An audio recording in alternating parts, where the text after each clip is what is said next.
दोस्तों समायोजन आपके सिलेबस में ऐसे कैसे टॉपिक दिया हुआ है एडजस्टमेंट समायोजन, इसी को पढ़ने जा रहे हैं। देखिए, जब कोई व्यक्ति है उसके सामने कोई समस्या आती है तो उस समस्या के प्रति आदमी अपने आप को ढाल लेता है। इसी को मित्रों क्या कहा जाता है? समायोजन कहा जाता है, एडजस्टमेंट कहा जाता है। गेट्स ने एक परिभाषा दी, गेट्स और उसके साथियों ने, कि समायोजन एक निरंतर चलने वाली प्रक्रिया है जिसके द्वारा व्यक्ति अपने और वातावरण के बीच में संतुलन बनाए रखने के लिए व्यवहार को बदलता है, उसको कहते हैं समायोजन। इसके अलावा एक और कह सकते हैं हम, परिस्थितियों से तालमेल बिठाने की प्रक्रिया को क्या कहते हैं? समायोजन। इसके अलावा मैं आपसे बात करूं, जब व्यक्ति की आवश्यकताएं उचित होती हैं और वातावरण द्वारा उन आवश्यकताओं की पूर्ति की जाती है तो व्यक्ति समायोजित रहता है। परिस्थितियों से साम्राज्य स्थापित करते हुए मैं आपसे बात करूं, जब व्यक्ति अलग अलग कार्य को करता है तो वो समायोजित कहलाता है। देखिए, समझते हैं इसको। दैनिक जीवन की कुछ परिस्थितियों के बारे में देखिए। एक तो होती है दोस्तों टेंशन, यानी कि तनाव। माय डियर फ्रेंड्स, तनाव, टेंशन, आप सब इस शब्द से अवगत हो। ये क्या होता है? तो देखिए, निर्धारित कार्य का दिन समीप आने पर उत्पन्न परिस्थितियाँ। यानी कि मैं आपसे अगर बात करूं कि आप कोई एग्ज़ाम देने जा रहे हैं, आपने सिलेबस को कवर नहीं किया पूरे को, बहुत अच्छी तैयारी नहीं है आप लोगों की, आपकी एग्ज़ाम के दिन नज़दीक आ गए हैं, 5 दिन बाद में आपका एग्ज़ाम है, मैं से मान करके चल रहा हूँ। धीरे धीरे आपकी टेंशन बढ़ेगी, यार क्या होगा क्या नहीं होगा, वो वाली बात है। निर्धारित कार्य, निर्धारित कार्य क्या हो गया यहाँ पे? आपके एग्ज़ाम हो गए, निर्धारित है समय पे होगी, कितने समय पे होगी, कब होगी, किस डेट को होगी। और दिन समीप आने पर उत्पन्न परिस्थिति क्या होगी? तनाव हो गई। इसको आप ऐसे समझ सकते हैं। दबाव, दबाव को दोस्तों मैं कह सकता हूँ स्ट्रेस। जो हमारा बाह्य वातावरण होता है, तो बाह्य वातावरण के लोगों से समायोजन नहीं हो पाने पर महसूस जो होता है ना, वो कहलाता है दोस्तों दबाव। यानी कि बाह्य वातावरण के लोगों से समायोजन नहीं होने पर महसूस होता है, उसको कहते हैं स्ट्रेस, दबाव। जैसे अभी आपने थोड़े दिन पहले रिसेंटली देखा होगा, शशांक सिंह राजपूत की जो उन्होंने खुदकुशी की, वो वाला एग्जाम्पल हम यहाँ पे रख सकते हैं। फिर देखिए दुश्चिंता।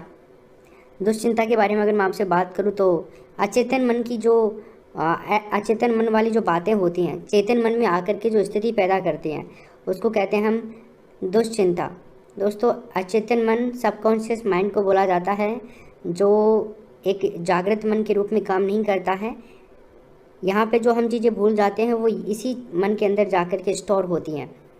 बहुत कोशिशों के बावजूद हम उनको सीख पाते हैं। क्यों सीख पाते हैं, क्यों याद कर पाते हैं? क्योंकि वो स्टोर है हमारे पास में। भग्नाशा की बात करते हैं मित्रों। भग्नाशा, जब आशान्वित परिणाम नहीं आए तो व्यक्ति भग्नाशा युक्त होता है। यानी कि आप एग्ज़ाम में फेल हो गए, आप एग्ज़ाम में पास नहीं हुए, आप चाहते थे कि मेरे एग्ज़ाम में 90% मार्क्स आएँ और वो मार्क्स आपके 60% ही आए, तो उससे जो उत्पन्न होगा वो होगा भग्नाशा। हालांकि भगवान ऐसा ना करे किसी के साथ में, आपके साथ में कभी करेगा भी नहीं। ढंग से तैयारी कीजिए, बेहतरीन तैयारी कीजिए। तैयारी करो तो करो, नहीं तो फिर क्या मतलब है? झूठ मूठ में तैयारी करने से तो कोई मतलब भी नहीं है दोस्तों। तैयारी करना है तो ढंग से करो, क्योंकि सिलेक्शन तो तभी मिलेगा। इतनी भीड़ में आप सब कुछ भूल करके तैयारी के लगोगे। देखिए मित्रों, आगे हम बात करते हैं समायोजन के उपायों की। समायोजन के उपाय देखिए दोस्तों, जब परिस्थितियाँ विपरीत हो जाती हैं तो तालमेल बैठाने के लिए कुछ उपाय अपनाए जाते हैं। जैसे मैं इन उपायों की अगर आपसे बात करूं,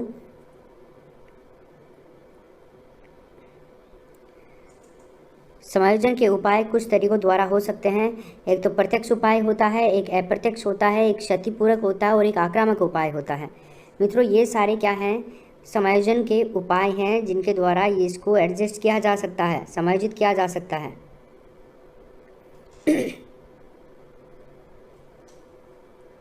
तो देखिए मित्रों, समायोजन के उपाय हमने देखे, तरीके हैं प्रत्यक्ष उपाय, अप्रत्यक्ष, क्षतिपूरक, आक्रामक। फिर हमने देखना है इनके प्रत्यक्ष उपाय। तो बाधा निवारण, मार्ग परिवर्तन, लक्ष्य प्रतिस्थापन और निष्कर्ष, ये क्या हो गए दोस्तों? इनके प्रत्यक्ष उपाय हो गए। और वो ऊपर वाले, जैसे अगर मैं आपसे यहाँ पे प्रश्न पूछता हूँ, किस प्रकार से प्रश्न बनता है यहाँ पे, तो इनमें से आप बताइए समायोजन के लिए प्रत्यक्ष उपाय कौन सा है? निम्न में से प्रत्यक्ष उपाय नहीं है, तो नहीं है में एक तो दे देगा ऑप्शन में बाधा निवारण, मार्ग परिवर्तन, लक्ष्य प्रतिस्थापन और आक्रामक उपाय। तो आप क्या बताओगे? आक्रामक उपाय आप बताओगे वहाँ पे उत्तर। इस तरह से यहाँ पे प्रश्न बनेगा। इनके अर्थ आपसे पूछ सकता है। सबसे पहले हम बात करते हैं बाधा निवारण की। तो देखिए मित्रों, बाधा निवारण क्या होती है? जब कोई कार्य है उसको करते समय बीच में कार्य से संबंध रखने वाली कोई समस्या है वो आ जाती है, तो व्यक्ति उस बाधा का निवारण करने के लिए उपाय ढूंढता है और कार्य को सुचारू रूप से चालू करता है। ठीक है, जैसे आप एग्ज़ाम के लिए तैयारी कर रहे हो, आपको याद नहीं हो रहा है और याद नहीं हो रहा है तो आप समझ रहे हो यार ये क्या प्रॉब्लम हो गई, अभी तो सब कुछ याद हो रहा था कल तक, तो आज ऐसा क्यों हुआ। तो ये एक बाधा आई आपके अधिगम के अंदर, सीखने में एक बाधा आई। तो इस बाधा को आप दूर करने के लिए क्या करोगे, कुछ उपाय ढूंढोगे, यार ऐसा क्या हुआ। हम जगह चेंज करोगे, थोड़ा वातावरण चेंज करोगे, एकांत में पढ़ने की कोशिश करोगे, कुछ जो सोचते हो वो बंद करोगे सोचना, ये सारी चीज़ें हैं। तो आप इसके लिए उपाय ढूंढोगे और वो उपाय ढूंढ करके आप अपने अधिगम को वापस से शुरू कर दोगे। तो ये एक एग्जाम्पल ये हो गया, और एक एग्जाम्पल आप समझ सकते हो किसी भी कार्य को करते समय आई बाधा को हटाना बाधा निवारण कहलाता है। अब हम बात करते हैं नेक्स्ट मार्ग परिवर्तन की। मित्रों, मार्ग परिवर्तन एक शब्द है, इसके बारे में भी जान लीजिए। जब व्यक्ति के द्वारा किसी कार्य में कोई बाधा आई हो तो उसको हटाने में सफलता नहीं मिलती तो वो अपना रास्ता या कार्य प्रणाली बदल लेता है। ठीक है मित्रों, अब कैसे बदल लेता है, जैसे मैं आपसे अगर बात करूं, मार्ग परिवर्तन क्या हो गया, जैसे आप तैयारी कर रहे हो टीचिंग एग्ज़ाम की, वो भी गवर्नमेंट टीचर एग्ज़ाम की। अगर आपको सफलता नहीं मिली तो आप क्या करोगे, प्राइवेट सेक्टर में पढ़ाना शुरू कर दोगे। भाई आपको पढ़ाना आता है तो आप स्कूल ज्वाइन करोगे कोई भी प्राइवेट सेक्टर में, तो वो आपका मार्ग परिवर्तन हो गया। ये वाली बात है। हालांकि जहाँ तक मुझे उम्मीद है भगवान आप सबकी सुनेगा, आपको मार्ग परिवर्तन करने की ज़रूरत नहीं पड़ेगी। तो मित्रों देखिए, ध्यान से तैयारी कीजिए, अच्छे से तैयारी कीजिए, शानदार तैयारी कीजिए, बहुत लाजवाब तरीके से। सब कुछ भूल जाइए जब तक एग्ज़ाम नहीं होता तब तक। मार्ग परिवर्तन से हमने समझ लिया, अब हम समझते हैं लक्ष्य प्रतिस्थापन क्या है। तो देखिए मित्रों, लक्ष्य प्रतिस्थापन की बात करते हैं।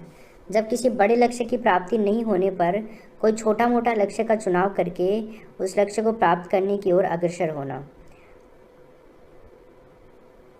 जैसे आप आरएएस का चयन करने की बात कर रहे थे कि मेरा आरएएस में चयन हो जाएगा, या मैं आईएएस बन जाऊंगा, या फिर मैं आईपीएस बन जाऊंगा, मैं आरपीएस बन जाऊंगा, मैं कुछ भी बन जाऊंगा। लेकिन आप राजस्थान पुलिस में चयन हो गया आपका, उसी में संतुष्टि कर लिया आपने, प्रतिस्थापन कर लिया। अगर आप आईएएस की तैयारी करी तो आपका दिल्ली पुलिस में चयन हो गया, उसमें आपकी संतुष्टि हो गई। एलडीसी में हो गया, कोई बाबू वगैरह बन गए आप, या फिर कोई और सेक्टर में चले गए, तो वो वाली बात है। कोई बड़ा लक्ष्य प्राप्त नहीं होने पर छोटा मोटा लक्ष्य का चुनाव करके उस लक्ष्य को प्राप्त करने की ओर अग्रसर होना क्या कहलाता है, लक्ष्य का प्रतिस्थापन। तो अब आपको प्रश्न में किसी प्रकार का लक्ष्य प्रतिस्थापन शब्द का मतलब आए, शब्द दे, तो आप क्या समझोगे, यानी कि यहाँ पे बात हो रही है कोई बड़े लक्ष्य की और वो प्राप्त नहीं हो पा रहा है, तो छोटा लक्ष्य की प्राप्ति होने वाली है यहाँ पे, ये समझ जाना आप। निष्कर्ष क्या होता है मित्रों, देखिए, जब दो परिस्थितियों में से किसी एक परिस्थिति का चुनाव करना होता है ना, तो उसको कहते हैं दोस्तों निष्कर्ष। समझ गए। जैसे मैं आपसे बात करूं, हमने 2 घंटे तक एडजस्टमेंट टॉपिक पढ़ा, समायोजन टॉपिक पढ़ा। अब इस समायोजन टॉपिक का हमें निष्कर्ष निकालना है। हमने 2 घंटे की क्लास में मित्रों लास्ट में केवल 20 मिनट के लिए पूरे का निष्कर्ष निकाल दिया, तो वो क्या हो गया, पूरे 2 घंटे में से 20 मिनट को हमने चुन लिया, यानी कि 120 मिनट में से हमने कितने मिनट चुने, 20 मिनट चुने, वो हो गया निष्कर्ष। आगे देखिए, अप्रत्यक्ष उपायों की बात करते हैं अपन। अप्रत्यक्ष उपाय, प्रत्यक्ष उपाय हमने देख लिए, यहाँ तक प्रत्यक्ष उपाय थे। अब हम बात करते हैं अप्रत्यक्ष उपाय की। तो मित्रों देखिए, जब कोई घटना है, किसी घटना का कोई प्रत्यक्ष उपाय नहीं होता है, तो कुछ समय बाद में क्या होता है कि ऐसे तरीकों का इस्तेमाल किया जाता है जिनसे समायोजन स्थापित किया जा सके। तो समायोजन स्थापित करना जो कुछ समय बाद ईजाद किए जाते हों, ठीक है, यानी कि उनका इस्तेमाल भी हो, कुछ समय बाद में वो काम के भी हों, वो वाली बात होगी यहाँ पे। तो ये अप्रत्यक्ष उपाय होता है। अप्रत्यक्ष उपाय में भी कुछ शब्द हैं, इनको हम देखेंगे, जैसे दमन हो गया, समन हो गया। तो मित्रों दमन तो क्या होता है आप सब जानते हो, जब व्यक्ति अपनी इच्छाओं को बलपूर्वक दबाता है तो वो दमन कहलाता है, ठीक है। यानी कि आपके घर के आर्थिक हालात ख़राब हैं तो आप कई इच्छाओं को दबा लोगे। जैसे आप कोई बड़ी गाड़ी लाने की सोच रहे थे, मैं तो सर वो लाने वाला था, टाटा की हैरियर लाने वाला था, ऑडी लाने वाला था, हैं, तो आपके घर में इतना नहीं तो पैसा है, नहीं आप कमा पा रहे हो इतना पैसा, तो अब आप कहाँ से लाओगे, ला ही नहीं सकते, पॉसिबल ही नहीं है। अब पॉसिबल ही नहीं है तो आप अपनी इच्छाओं का दमन करोगे, वही बात होगी दमन करना, ठीक है। तो जब व्यक्ति अपनी इच्छाओं को बलपूर्वक दबाता है तो ये कहलाता है दमन। समन क्या होता है, जब व्यक्ति अपनी इच्छाएं पूरी नहीं हो सकने पर इच्छाओं को भूलने का प्रयास करता है ना मित्रों, वो कहलाता है समन। यानी कि इच्छाओं को भूलने का प्रयास करना तो क्या कहलाता है, समन, और इच्छाओं को दबाने का प्रयास करना कहलाता है दमन। दबाना दमन, भूलना समन। चलिए आगे देखिए। मोटरसाइकिल वाला कार नहीं ला सकने में जब असमर्थ होता है तो समायोजन कर लेता है। ठीक है, समझ गए अब। चलो, शोधन का मार्गांतीकरण। देखिए मित्रों, शोधन मार्गांतीकरण क्या होता है। देखिए मित्रों, शोधन मार्गांतीकरण यानी कि जब कोई वर्तमान परिस्थिति है, वर्तमान में सिचुएशन है, उसका कार्य करते समय हमें अनुकूल नहीं लगता तो हम उसे कुछ बदलाव करते हैं, हम उसमें कुछ बदलाव करते हैं। यानी कि दोबारा समझिए इसको, जब कोई वर्तमान परिस्थिति का कार्य करते समय हमें अनुकूल नहीं लग रहा तो हम उसमें बदलाव करते हैं। जैसे किसी क्रोधी बालक को सेना में भर्ती करवाना। क्रोधी बालक है, अब क्रोधी बालक का उपाय क्या है, सेना में भर्ती करा दो, उसका सारा क्रोध खत्म हो जाएगा वहाँ पे। ये शोधन का मार्गांतीकरण हो गया मित्रों, समझ गए। आगे देखिए, आगे बात करते हैं अपन पलायन की। ये पलायन जो शब्द है मित्रों, इसके बारे में समझ लीजिए। जब किसी भी परिस्थिति में व्यक्ति को तनाव आता है, किसी भी परिस्थिति में, किसी भी सिचुएशन में व्यक्ति को तनाव होता है तो वो उस परिस्थिति से दूर चला जाता है। ठीक है, उस परिस्थिति से दूर चला जाता है। एग्जाम्पल के तौर पे मैं आपसे बात करूं तो विचार नहीं मिलने पर उठकर दूर चले जाना। क्या होना मित्रों, विचार नहीं मिलने पर उठ कर के दूर चले जाना, ये क्या हो गया, पलायन हो गया।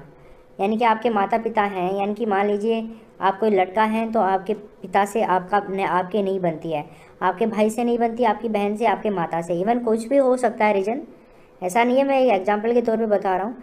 तो आप क्या करोगे, वहाँ से उठ करके चले जाओगे, अन्यथा आप समझोगे कि लड़ाई होने वाली है यहाँ पे। तो वो हो गया पलायन। आगे देखिए, तादात्म्यकरण क्या होता है मित्रों। देखिए तादात्म्यकरण, तो दोस्तों तादात्म्यकरण क्या होता है, जब व्यक्ति किसी उच्च व्यक्तित्व के साथ में या फिर गुणों वाले व्यक्ति का अनुसरण करता है तो इसी को तादात्म्यकरण कहते हैं। जैसे महान पुरुष के नक्शे का कदमों पर चलना, महान पुरुष के बनाए द्वारा जो नक्शे होते हैं उनके नक्श कदमों पर चलना, या फिर इसको हम कह सकते हैं एक ओवरऑल अपनी भाषा में कि जो महान पुरुषों ने काम किए थे, जिन्होंने जो बातें कही थी, उनकी बातों का अनुसरण करना और उनके हिसाब से काम करना तादात्म्यकरण कहलाता है। समझ गए तादात्म्यकरण क्या होता है। ये शब्द यहाँ पर बहुत इंपॉर्टेंट है, सारे के सारे जो भी मैंने आपसे पहले के पढ़ाए हैं वो और आने वाले। एक है दोस्तों दिवा स्वप्न। दिवा स्वप्न क्या होता है, देखो का समय लगा है मित्रों इस वीडियो को बनाने में, पूरे कंप्लीट को जितना ज़्यादा हो सके मेरे प्यारे दोस्तों आप सभी को शेयर करना अपने हर जगह पे, हर प्लेटफॉर्म पे जहां आपसे बन पाए वहां पे इस वीडियो को पहुंचाना, ताकि हर एक विद्यार्थी को इस वीडियो का अच्छे तरीके से लाभ मिले। दिवा स्वप्न, जब कोई इच्छा पूरी होने के बाद होने की उम्मीद ना हो तो केवल उसका सपना लेकर के समायोजन करना दिवा स्वप्न कहलाता है ना। जैसे आपने एग्ज़ाम दे दी और एग्ज़ाम दे दी तो आपका सिलेक्शन नहीं हुआ, और आपका सिलेक्शन नहीं हुआ तो आप सोच रहे हो मेरा सिलेक्शन हो गया, ऐसे सपने में अपने आप को सांत्वना दे रहे हो, तो वो समायोजित कर लिया आपने अपने आप को। ठीक है, हालांकि सिलेक्शन आपका होगा, ऐसा मैं केवल एक एग्जाम्पल के तौर पे बता रहा हूँ। अच्छे से तैयारी करो तो होगा दोस्तों। जैसे फिर बाकी बात तो आप भी जानते हो, बिना तैयारी के तो कुछ भी पॉसिबल नहीं है, चाहे मैं कितना ही आपको बोल दूँ कि आपका सिलेक्शन होगा, लेकिन दोस्तों उसके लिए एक उचित तैयारी करनी पड़ेगी आपको। तो दिवा स्वप्न से क्या समझे हमने, जब कोई इच्छा पूरी होने की उम्मीद ना हो तो केवल उसका सपना लेकर के समायोजित करना दिवा स्वप्न कहलाता है। एग्जाम्पल के तौर पे हम बात करें तो हेलीकॉप्टर को बैठकर अपने आप बहुत आराम पाना, हेलीकॉप्टर में बैठ करके अपने आप में बहुत आराम पाना, ये एक दिवा स्वप्न हो गया। भाई बैठ नहीं रहे हैं एक्चुअल में, हम सोच रहे हैं कि हेलीकॉप्टर में बैठेंगे बहुत आराम मिलेगा। फिर आगे देखिए आप प्रत्यागमन के बारे में देखिए मित्रों। प्रत्यागमन क्या है मित्रों, जब कोई व्यक्ति है अवसाद में होता है तो भूतकाल में जाकर के ऐसा व्यवहार को अपनाता है जिससे उसका अवसाद कम हो जाता है। यानी कि अब इस टाइम में, प्रेजेंट टाइम में कोई ऐसी सिचुएशन है जिससे उसको प्रॉब्लम हो रही है और वो झांकता है भूतकाल में वो देखता है कि हमारे साथ में पहले भी ऐसा हुआ था, तब हमने क्या किया था, तो उन चीज़ों को वो यहाँ पे इम्प्लीमेंट करता है उस व्यवहार को, तो वो अवसाद कम हो जाता है मित्रों। ये होता है प्रत्यागमन। आगे बात करते हैं, एक शब्द है पृथक्करण। क्या है मित्रों, पृथक्करण, 8वें नंबर का शब्द। देखिए पृथक्करण क्या है, किसी भी विवाद किसी से भी विवाद होने की स्थिति में कुछ समय के लिए अलग चले जाना ही समायोजन है। पृथक्करण, पृथक हो जाना, अलग हो जाना। कोई विवाद हो रहा है, उसकी स्थिति में कुछ समय के लिए अलग चले जाना समायोजन कहलाता है।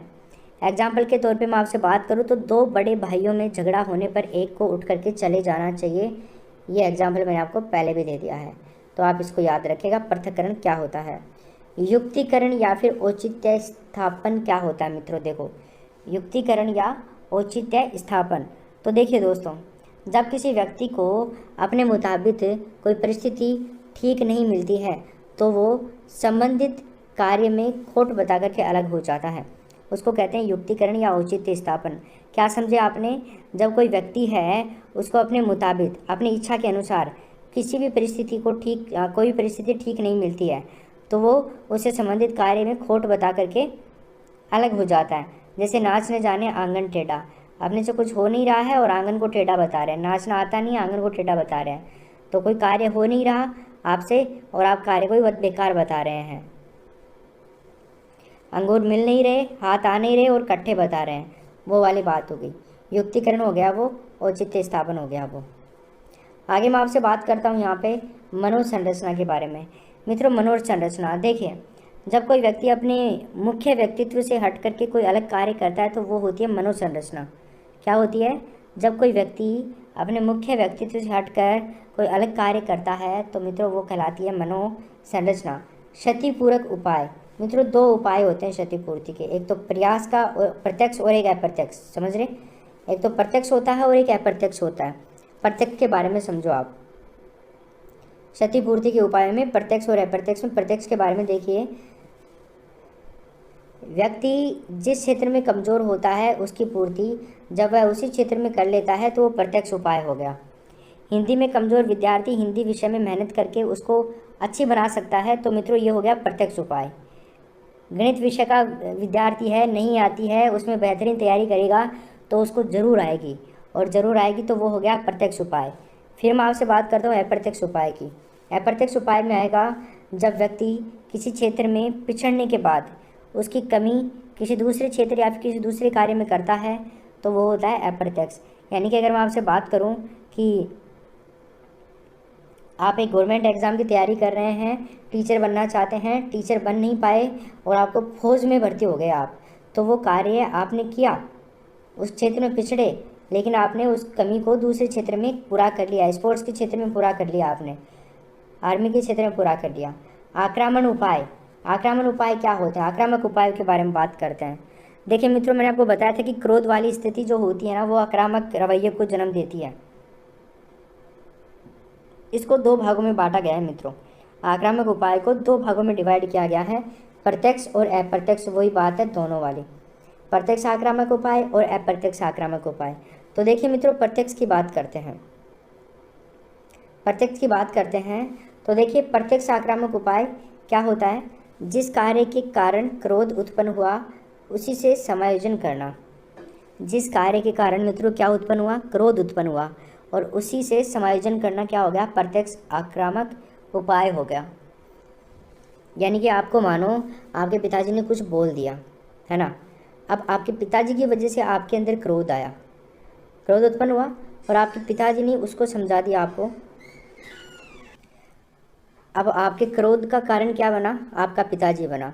अब आपके पिताजी ने आपको कुछ भी बोल करके वापस से शांत कर दिया आपके गुस्से को, तो वो क्या हो गया, प्रत्यक्ष आक्रामक का उपाय हो गया। प्रत्यक्ष रूप से उन्होंने ही शांत कर दिया उसको, तो ये हो गया जिस कार्य के कारण क्रोध उत्पन्न हुआ उसी से आप समायोजन कर पाओगे।